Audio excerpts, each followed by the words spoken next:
Good morning, students. In our previous video, we have completed half of the lesson. Here I bring you the summary of first half.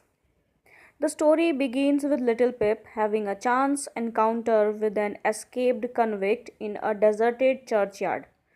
On learning that Pip's parents and brother are all dead, the convict asks Pip with whom he lives.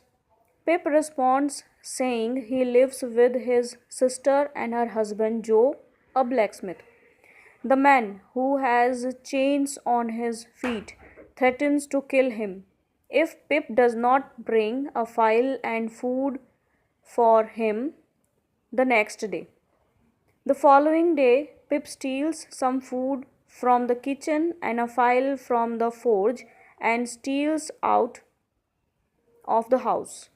The man eats the food he brought and then start using the file on his chin. Students, now the second part of the story begins from here. It was a cold, wet morning, and however fast I ran, I could not warm my feet. I knew my way to the battery. I hurried across a ditch. I knew to be near the battery and soon reach the place. And there was the man, hugging himself and limping to and fro. He did not turn me upside down this time, but looked awfully cold and hungry. As I opened the bundle and emptied my pockets, he ate hurriedly. Pip stole some food and file and reached to the old battery where the convict was waiting for him. He was very hungry, and as Pip opened the bundle and emptied his pockets, he ate hurriedly. Some real or imagined sound gave him a start, and he said suddenly, "You are not deceiving me. You have brought no one with you." Pip replied, "No, sir, no." "Well," said the convict, "I believe you." Pitying him, I was bold enough to say, "I am glad you enjoy your food." "Thank you, my boy, I do. Give me the file, boy." Soon he was filing at his iron like a madman, not thinking of me or his sore leg. I was very much afraid of him again and of staying away from home any longer, so I told him I must go. Students, when the convict did not answer, Pip slipped quietly away, and when Pip stopped to listen, the file was still going on. I thought I should find a policeman waiting for me when I went home. There was not. But my sister wanted to know where I had been, so I explained I had been to listen to the carols. But the robbery had not been discovered, as the dinner had been made ready the day before.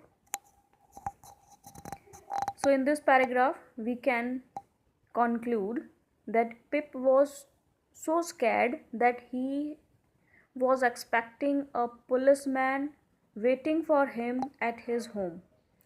But actually, his sister was waiting and she wanted to know where he had been. Pip explained that he was busy to listen the carols. Carols are the prayers offered in churches usually. Dinner time came and I was still uneasy. Later, at the door, I ran into a party of soldiers, one of whom held out a pair of handcuffs, saying, "Here you are, come on." Everyone rose in alarm, but the sergeant walked in with the handcuffs in one hand and his other hand on my shoulder, explaining that he was on a chase in the name of the king. Children, according to this paragraph, a party of soldiers was passing nearby Pip's house. One of the soldiers pointed on Pip that here you are, come on. Pip scared so much. But the sergeant, means the officer, walked in with the handcuffs and put his hand on Pip's shoulder, and he explained that he was on a chase in the king's name, which means they were enjoying for the king. The lock on the handcuffs was not working, and he wanted the blacksmith to mend it. When Joe had finished his job, he had the courage to ask if he and I might go with the soldiers to see what became of the hunt. Mrs. Joe would never have let us go had she not been curious to know how it ended. That is how we came to be a part of the manhunt.